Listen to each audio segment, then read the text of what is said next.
CM Revanth Reddy BRS పై తీవ్ర స్థాయిలో విరుచుకుపడ్డారు.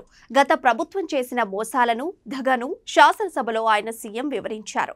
ఇక తనదైన శైలిలో లెక్కలతో, ఆధారాలతో సహా విరుచుకుపడ్డారాయన. 2014 నుండి 2023 ఎన్నికల నాటికి ఎంతటి దుర్మార్గ పాలన జరిగిందో రేవంత్ రెడ్డి తెలియజేశారు.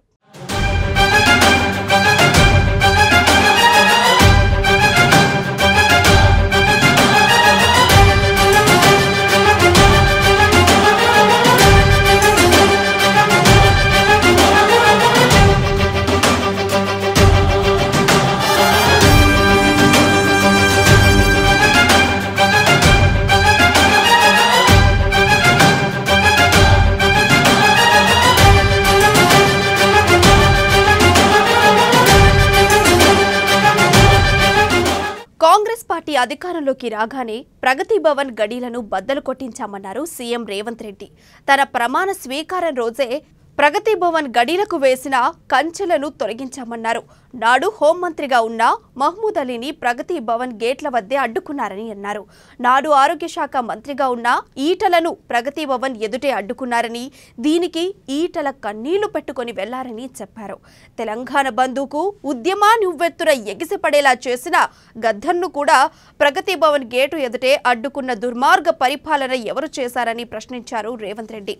మహమూద్ అలీ గారు అక్కడికి వెళ్ళి ముఖ్యమంత్రి గారిని కలవడానికి వెళితే ఒక హోంగార్డు మీకు అనుమతి లేదు, మీకు ప్రవేశము లేదు, మిమ్మల్ని లోనికి రానివ్వము అని చెప్పి వారిని అవమానించి ఒక హోంగార్డు హోంమంత్రిని వెనక్కి తిప్పి పంపించిన చరిత్ర పుటలలో నిక్షిప్తమై ఉన్నది.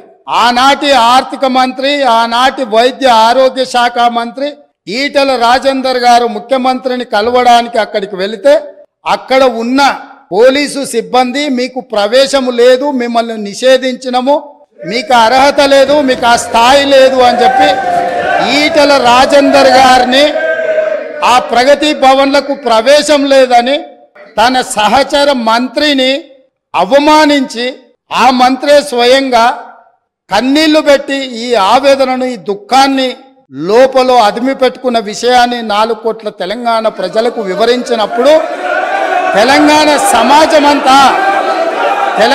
సమాజమంతా దీన్ని గమనించింది. ఇదే కాదు, ప్రజా యుద్ధ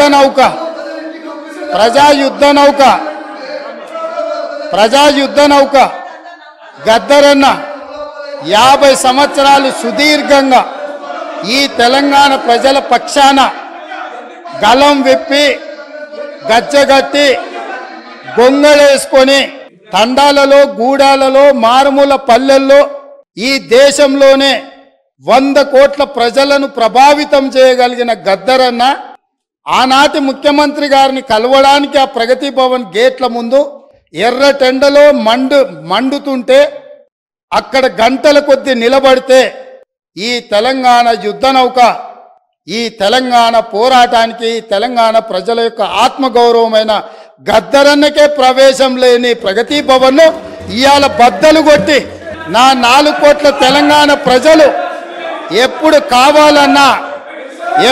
కావాలన్నా ఎక్కడికి వెళ్ళాలన్నా ఆ ప్రగతి భవన్లు గేట్లను, ఇనుప కంచెల్ని బద్దలు కొట్టిన ప్రభుత్వం మా ప్రభుత్వం, ప్రజలెన్నుకున్న ప్రభుత్వం, ప్రజా ప్రభుత్వం.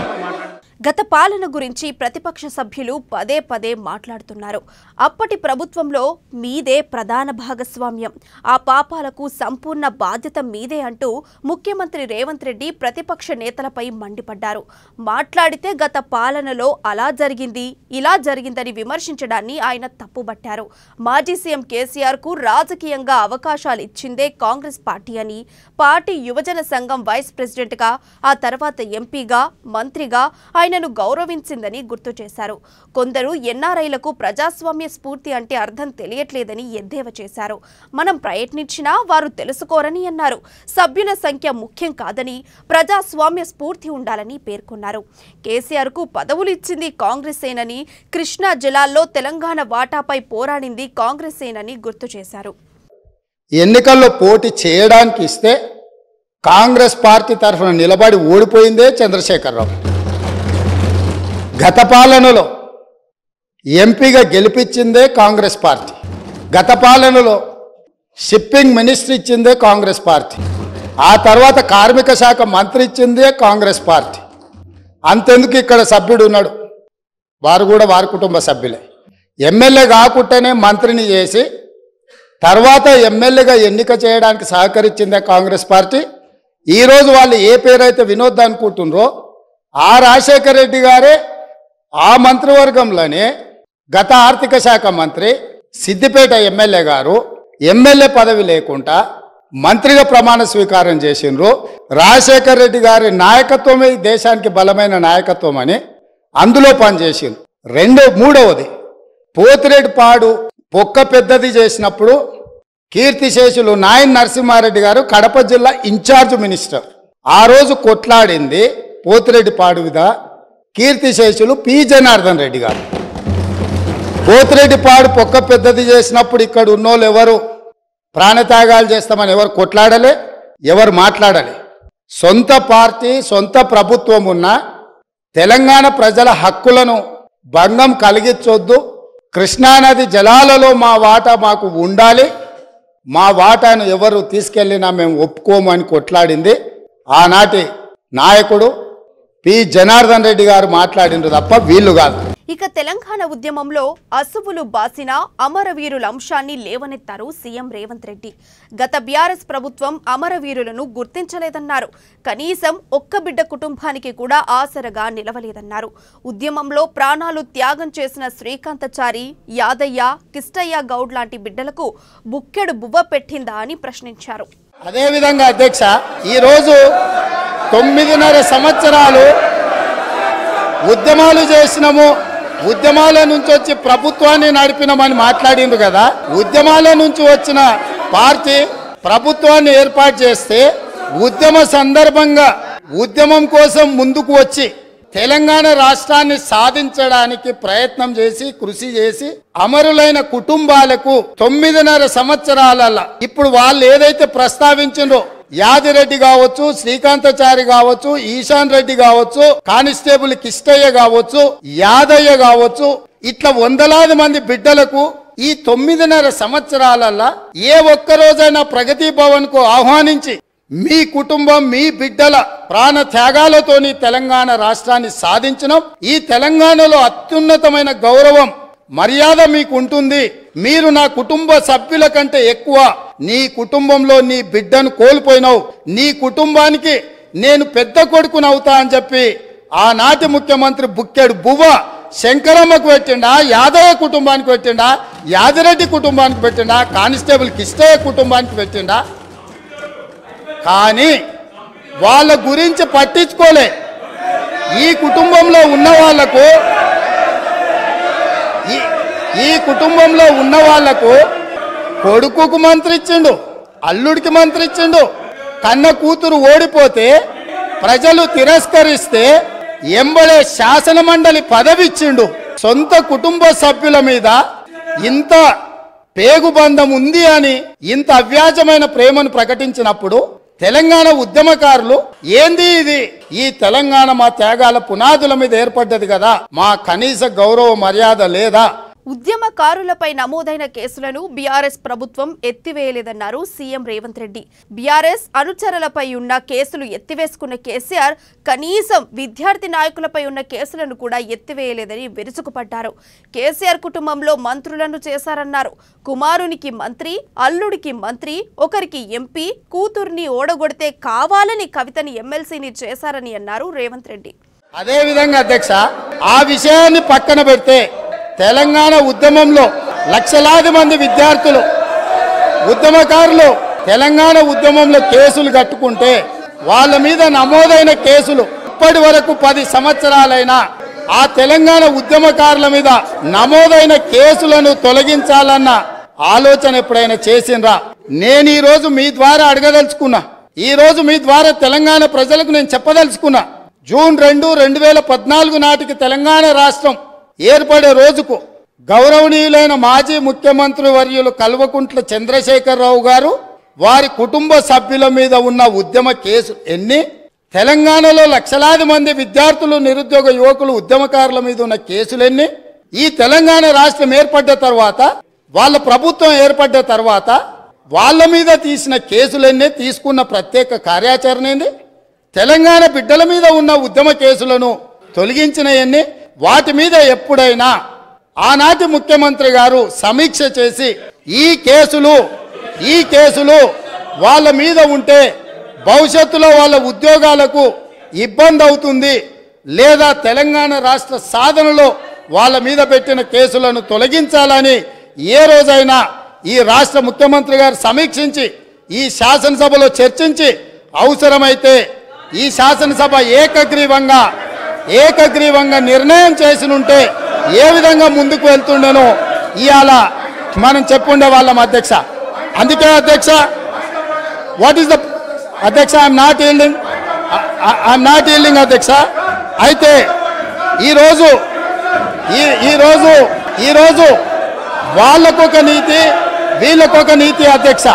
అదేవిధంగా పదే మాది ఉద్యమ పార్టీ అని చెప్పుకునే పార్టీ, ఉద్యమాల నుంచే మేము ఎదిగినామని చెప్పుకునే పార్టీ, ఉద్యమాల ద్వారా తెలంగాణ రాష్ట్రాన్ని సాధించడమని చెప్పుకునే పార్టీ, ఉద్యమాలకు వేదికైన ధర్నా చౌక్ను తొలగించి ఈరోజు తెలంగాణలో నిర్బంధాలే కొనసాగుతాయి, నిర్బంధాల మధ్యనే తెలంగాణలో పరిపాలన సాగుతుందని ధర్నా చౌక్ ఎత్తేసిండ్రు కదా అధ్యక్ష.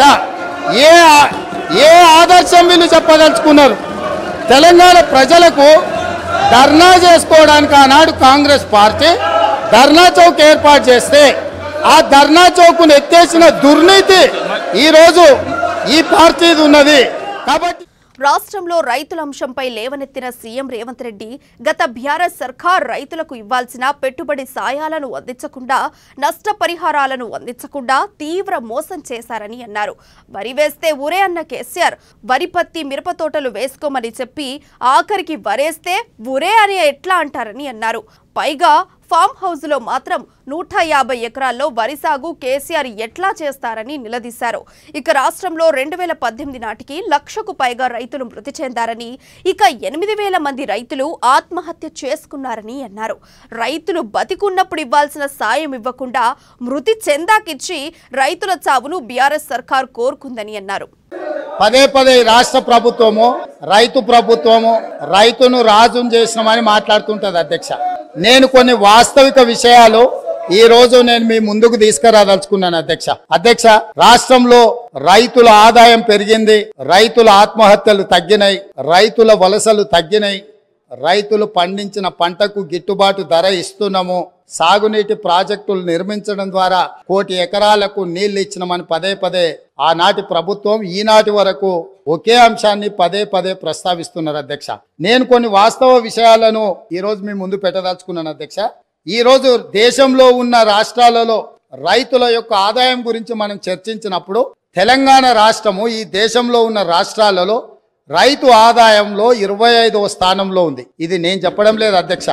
రాజ్యసభలో కేంద్ర ప్రభుత్వము ఒక ప్రశ్నకు సమాధానం ఇస్తూ రైతుల యొక్క ఆదాయాన్ని లెక్కించినప్పుడు తెలంగాణ రాష్ట్రంలో ఉండే రైతు యొక్క ఆదాయము 9,403 రూపాయలు.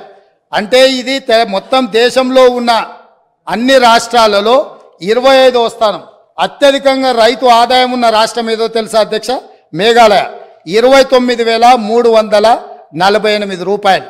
అంటే రైతు ఆదాయంలో 25వ స్థానంలో ఉన్న తెలంగాణ రాష్ట్రము, ఆనాటి పాలకులు ఈ రాష్ట్రంలో రైతులు బాగున్నారు, బాగుపడ్డారు అని ఏ రకంగా చెప్తారో ఈరోజు వాళ్ళకి చెప్పాల్సిన సమాధానము వాళ్ళు ప్రజలకు చెప్పాల్సిన అవసరం ఉన్నది అధ్యక్ష.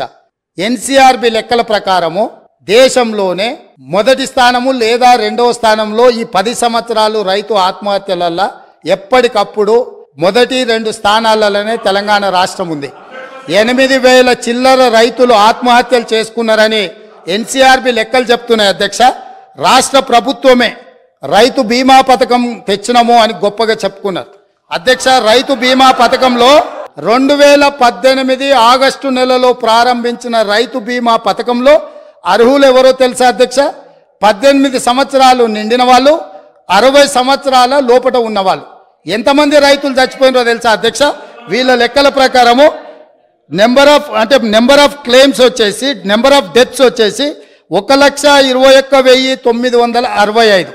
ఇప్పటి వరకు వాళ్ళకు వచ్చింది 1,19,081.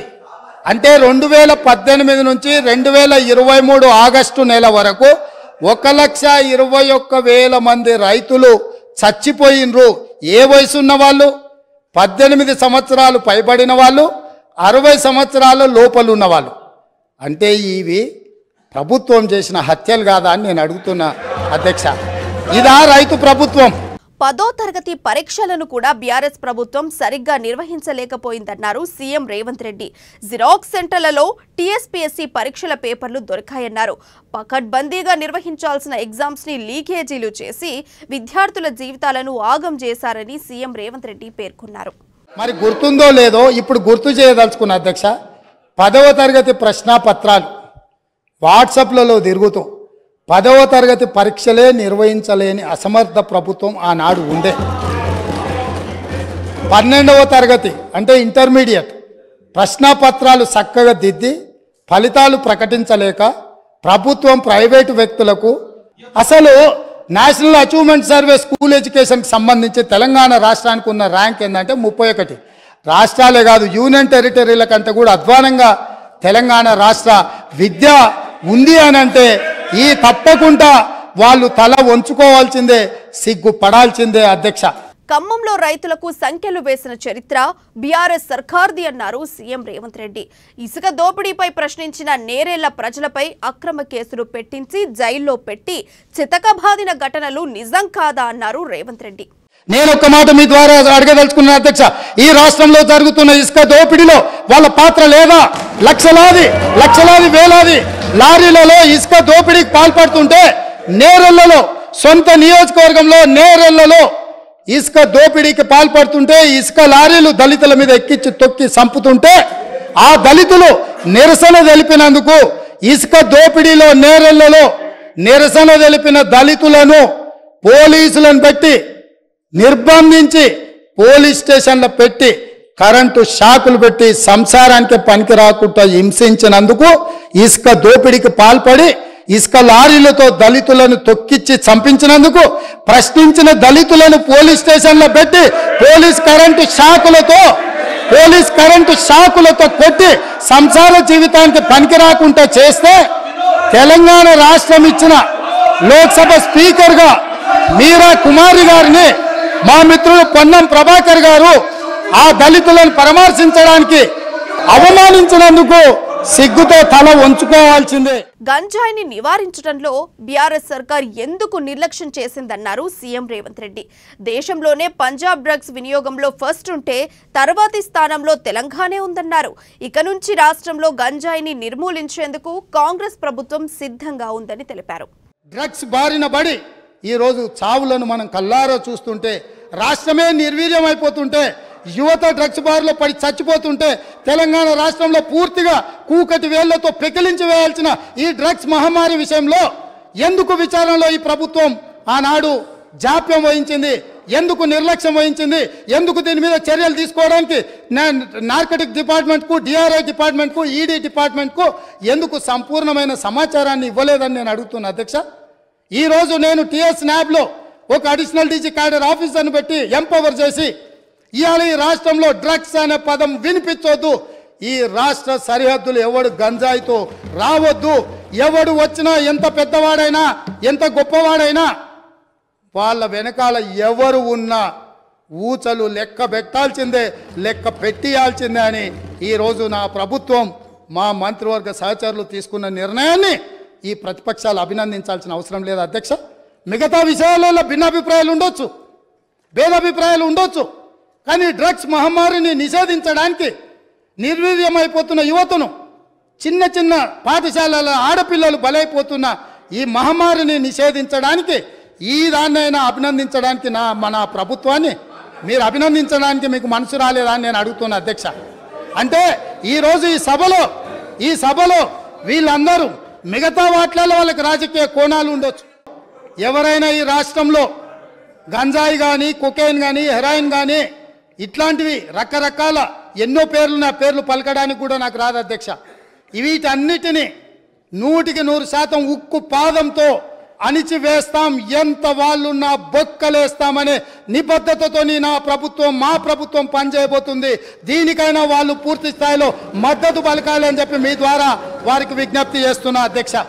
అసెంబ్లీ సమావేశాల్లో సభ నుంచి బీఆర్ఎస్ ను వెళ్లగొట్టేది లేదన్నారు సీఎం రేవంత్ రెడ్డి. వాళ్లకు ఇదే శిక్ష అన్నారు.